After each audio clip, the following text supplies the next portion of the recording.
Rumah kosong Desa Lentera. Embun pagi menyelimuti perkebunan teh hijau subur di Desa Lentera. Udara sejuk menusuk kulit, membawa aroma teh yang harum dan sedikit misterius. 5 sosok muda, Alia, Bram, Cika, Dimas, dan Echa, berdiri di tepi jalan setapak, menatap rumah tua yang berdiri megah di tengah hamparan teh. Rumah kosong yang terkenal angker, yang menjadi tujuan petualangan mereka kali ini. Alia, gadis mungil dengan rambut panjang terurai, tampak gugup. Ia memegang erat tas ranselnya, matanya tak lepas dari rumah tua itu. Bram, pemuda tinggi besar dengan senyum percaya diri, berusaha menenangkan Alia. Cika, gadis ceria dengan kamera DSLR tergantung di lehernya, sibuk mengabadikan keindahan alam sekitar. Dimas, pemuda pendiam dengan tatapan tajam, mengamati sekeliling dengan seksama. Echa, gadis cerdas dengan kacamata tebal, sibuk mencatat detail-detail penting dalam buku catatannya. Mereka berlima adalah sahabat sejak SMA. Ketertarikan mereka pada hal-hal mistis dan petualangan ekstrim membawa mereka ke Desa Lentera, sebuah desa kecil yang terpencil dan menyimpan banyak misteri. Rumah kosong itu, yang dijuluki Rumah Kosong Desa Lentera, menjadi legenda tersendiri bagi warga desa. Banyak cerita seram beredar tentang rumah tersebut, mulai dari penampakan hantu hingga kejadian-kejadian aneh yang tak terjelaskan. "Kalian yakin dengan ini?" tanya Alia. Suaranya sedikit bergetar. "Tenang, Alia, kita kan bareng-bareng," jawab Bram, menepuk bahu Alia. "Lagi pula, aku sudah melakukan riset. Cerita-cerita horor itu mungkin hanya legenda urban, tapi tetap saja menyeramkan," timpal Cika, sambil tetap memotret. Dimas hanya mengangguk, tanpa mengucapkan sepatah kata pun. Echa, yang selalu jeli, memperhatikan detail-detail kecil yang mungkin terlewatkan oleh yang lain. Ia memperhatikan beberapa simbol aneh yang terukir di dinding rumah, dan beberapa bekas tapak kaki yang terlihat di tanah yang basah. Mereka memasuki rumah tua itu. Udara di dalam terasa dingin dan lembab. Bau apak dan tanah menyeruak ke hidung. Debu tebal menyelimuti setiap sudut ruangan. Jendela-jendela yang pecah dan pintu-pintu yang lapuk menambah kesan angker rumah tersebut. Mereka menjelajahi setiap ruangan di rumah itu. Ruang tamu yang luas dan gelap, kamar tidur yang berantakan, dapur yang kumuh, dan loteng yang penuh dengan barang-barang tua. Di setiap ruangan, mereka menemukan hal-hal aneh. Sebuah boneka usang dengan mata yang seolah-olah menatap mereka, sebuah buku harian tua yang berisi tulisan tangan yang tak terbaca, dan sebuah foto keluarga yang tampak mengerikan. Di loteng, mereka menemukan sebuah kotak kayu tua yang terkunci. Echa berusaha membuka kotak itu, namun tak berhasil. Ia menemukan sebuah kunci kecil yang tersembunyi di balik sebuah buku tua. Kunci itu pas dengan gembok di kotak kayu tersebut. Di dalam kotak, mereka menemukan sebuah gulungan kertas tua yang berisi tulisan kuno. Tulisan itu menceritakan tentang sebuah ritual kuno yang dilakukan oleh keluarga yang pernah tinggal di rumah tersebut. Ritual tersebut bertujuan untuk memanggil roh jahat yang akan memberikan kekayaan dan kekuasaan. Namun, ritual tersebut ternyata memiliki konsekuensi yang mengerikan. Mereka juga menemukan sebuah peta tua yang menunjukkan lokasi sebuah terowongan rahasia yang tersembunyi di bawah rumah. Terowongan itu konon terhubung dengan sebuah tempat yang disebut Negeri Bayangan, sebuah tempat di mana roh-roh jahat bersemayam. Dengan hati-hati, mereka mengikuti petunjuk peta tersebut. Mereka menemukan sebuah lubang kecil di lantai ruang bawah tanah. Lubang itu ternyata merupakan pintu masuk ke terowongan rahasia tersebut. Dengan menggunakan senter, mereka menyusuri terowongan gelap dan sempit tersebut. Udara di dalam terowongan semakin dingin dan lembab. Mereka mendengar suara-suara aneh, seperti bisikan dan tangisan. Sesekali, mereka melihat bayangan-bayangan yang bergerak cepat di kegelapan. Alia semakin ketakutan, sedangkan Bram berusaha tetap tenang. Cika terus memotret, meskipun tangannya gemetar. Dimas tetap diam, mengamati sekeliling dengan tatapan tajam. Echa, dengan kecerdasannya, mencoba memecahkan misteri yang tersembunyi di balik terowongan tersebut. Setelah menyusuri terowongan yang panjang dan berkelok-kelok, mereka sampai di sebuah ruangan besar yang luas. Ruangan itu gelap gulita, kecuali sebuah cahaya redup yang berasal dari sebuah altar di tengah ruangan. Di altar tersebut, terdapat sebuah patung yang menyeramkan. Patung itu tampak seperti sosok wanita tua dengan wajah yang mengerikan. Di sekeliling ruangan, terdapat banyak simbol-simbol aneh yang terukir di dinding. Simbol-simbol tersebut tampak seperti mantra-mantra kuno. Mereka menyadari bahwa mereka telah memasuki negeri bayangan, tempat yang dihuni oleh roh-roh jahat. Di tengah ruangan luas, negeri bayangan, patung wanita tua itu tiba-tiba bersinar.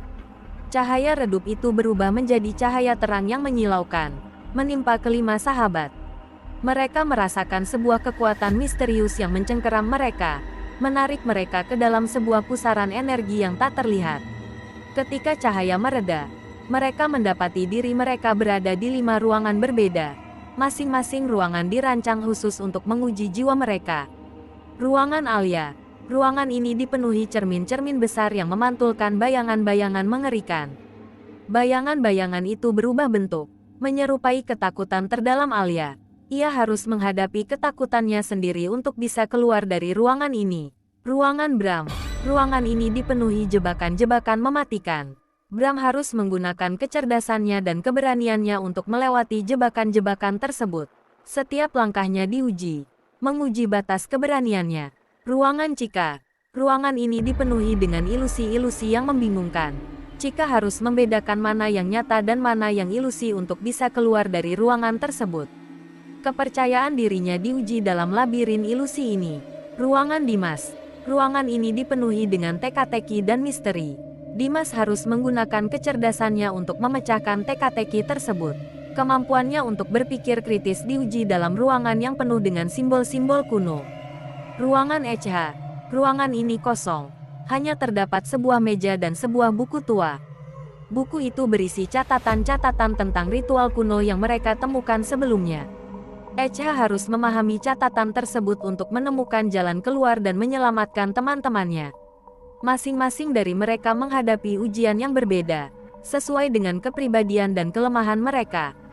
Alia harus melawan ketakutannya. Bram harus menguji keberaniannya. Chika harus mengandalkan intuisinya. Dimas harus menggunakan kecerdasannya. Dan ECH harus menggunakan pengetahuannya. Sementara kelima sahabat itu berjuang di ruangan masing-masing, ECH menemukan sebuah catatan rahasia di buku tua tersebut. Catatan itu menceritakan kisah keluarga yang pernah tinggal di rumah tersebut. Keluarga yang melakukan ritual kuno untuk memanggil roh jahat. Keluarga tersebut dihancurkan oleh kekuatan jahat yang mereka panggil.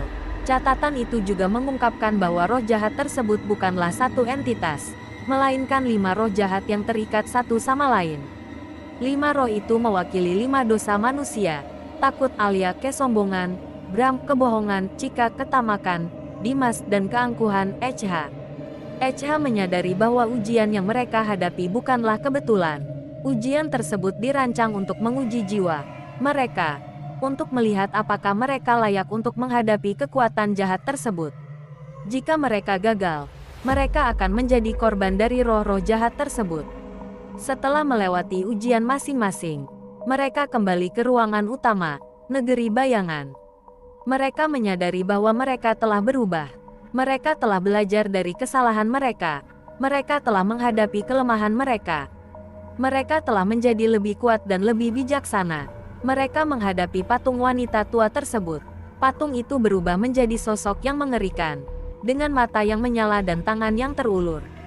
5 roh jahat muncul dari patung tersebut, menyerang mereka. Pertempuran sengit pun terjadi. Alia melawan ketakutannya. Bram melawan kesombongannya, Chika melawan kebohongannya, Dimas melawan ketamakannya, dan ECH melawan keangkuhannya. Mereka menggunakan kekuatan dan kecerdasan mereka untuk melawan roh-roh jahat tersebut.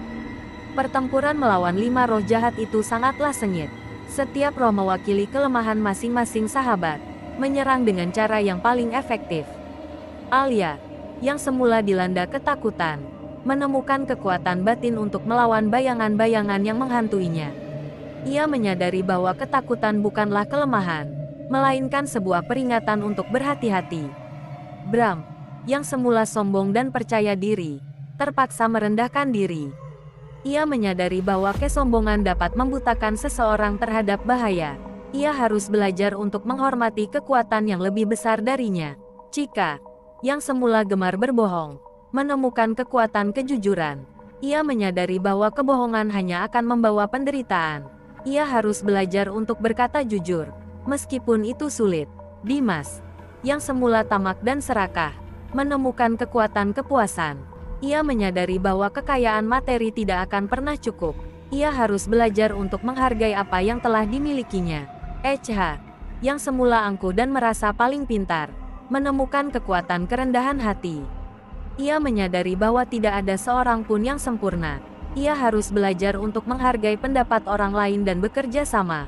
Dalam pertempuran tersebut, mereka menemukan kekuatan tersembunyi di dalam diri mereka. Kekuatan yang muncul dari kedalaman jiwa mereka. Kekuatan yang mampu melawan kekuatan jahat.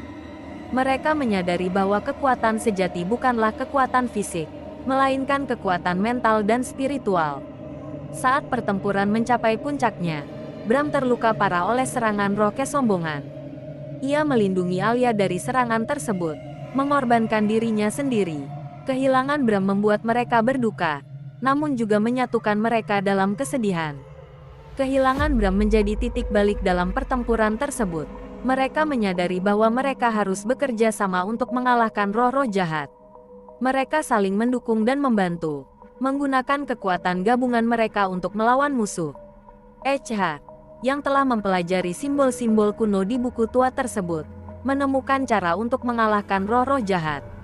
Ia menyadari bahwa simbol-simbol tersebut bukanlah sekadar hiasan, melainkan sebuah kunci untuk mengendalikan kekuatan jahat. Dengan menggunakan pengetahuan yang dimilikinya, HH menggabungkan simbol-simbol tersebut, membentuk sebuah mantra kuno yang mampu mengalahkan roh-roh jahat. Mantra tersebut membutuhkan kekuatan gabungan dari kelima sahabat, sebuah kekuatan yang muncul dari persatuan dan kerjasama mereka. Dengan kekuatan gabungan mereka, mereka berhasil mengalahkan 5 roh jahat tersebut.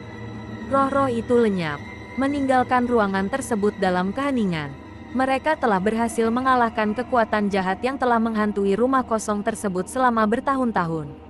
Namun, kemenangan itu datang dengan harga yang mahal. Mereka kehilangan Bram, sahabat mereka yang telah mengorbankan dirinya untuk menyelamatkan mereka. Kesedihan menyelimuti mereka, namun mereka juga bersyukur karena telah berhasil melewati cobaan tersebut. Mereka meninggalkan negeri bayangan, kembali ke rumah kosong tersebut. Mereka menutup terowongan rahasia tersebut, menghilangkan ancaman kekuatan jahat selamanya. Mereka meninggalkan rumah kosong tersebut, membawa kenangan dan pelajaran berharga dari petualangan mereka. Kembali ke desa Lentera, matahari terbenam mewarnai langit dengan gradasi jingga dan ungu. Keempat sahabat, Alia, Chika, Dimas, dan HH, duduk di tepi danau kecil dekat perkebunan teh. Pandangan mereka tertuju pada matahari yang perlahan tenggelam. Keheningan menyelimuti mereka, hanya diselingi oleh suara jangkrik dan desiran angin. Kehilangan Bram masih terasa berat, sebuah luka yang mungkin tak akan pernah benar-benar sembuh. Alia, yang dulunya penakut, kini tampak lebih tegar. Ia masih merasa takut, namun ia telah belajar untuk menghadapinya. Ia menyadari bahwa ketakutan bukanlah penghalang, melainkan sebuah tantangan yang harus diatasi. Chika, yang dulunya gemar berbohong, kini lebih jujur dan terbuka. Ia belajar menghargai kejujuran, meskipun itu terkadang menyakitkan. Ia menyimpan foto-foto yang diambilnya di rumah kosong desa Lentera, sebagai pengingat akan petualangan dan pelajaran berharga yang telah dipelajarinya. Dimas, yang dulunya tamak, kini lebih menghargai apa yang dimilikinya. Ia belajar untuk bersyukur atas segala hal yang telah diterimanya. Ia menyimpan buku harian tua yang ditemukannya di loteng, sebagai pengingat akan pentingnya kepuasan dan kerendahan hati. HH, yang dulunya angkuh, kini lebih rendah hati. Ia belajar untuk menghargai pendapat orang lain dan bekerja sama. Ia menyimpan peta dan catatan-catatan tentang ritual kuno, sebagai pengingat akan pentingnya pengetahuan dan kebijaksanaan. Mereka berempat saling berpegangan tangan, merasakan kekuatan persatuan di antara mereka. Kehilangan Bram telah memperkuat ikatan persahabatan mereka. Mereka menyadari bahwa persahabatan sejati adalah sebuah anugerah yang tak ternilai harganya. Namun, bayangan-bayangan masa lalu masih menghantui mereka. Sesekali, Mereka masih mendengar bisikan-bisikan aneh, melihat bayangan-bayangan yang samar, merasakan hawa dingin yang tak terjelaskan. Itu adalah pengingat akan kekuatan jahat yang telah mereka kalahkan. Pengingat akan petualangan mereka yang menegangkan di rumah kosong desa Lentera. Mereka tahu bahwa mereka tidak akan pernah melupakan pengalaman tersebut. Pengalaman itu telah mengubah hidup mereka selamanya, mengajari mereka tentang keberanian, kejujuran, kepuasan, kerendahan hati, dan pentingnya persahabatan. Rumah kosong desa Lentera tetap menjadi misteri. Namun misteri itu kini telah menjadi bagian dari kisah hidup mereka. Sebuah kisah yang akan mereka ceritakan kepada anak cucu mereka kelak. Kisah tentang persahabatan, keberanian, dan kemenangan atas kekuatan jahat. Kisah tentang bayangan yang tersisa. Bayangan yang mengingatkan mereka akan kekuatan dalam diri mereka sendiri. Kekuatan yang mampu mengalahkan kegelapan.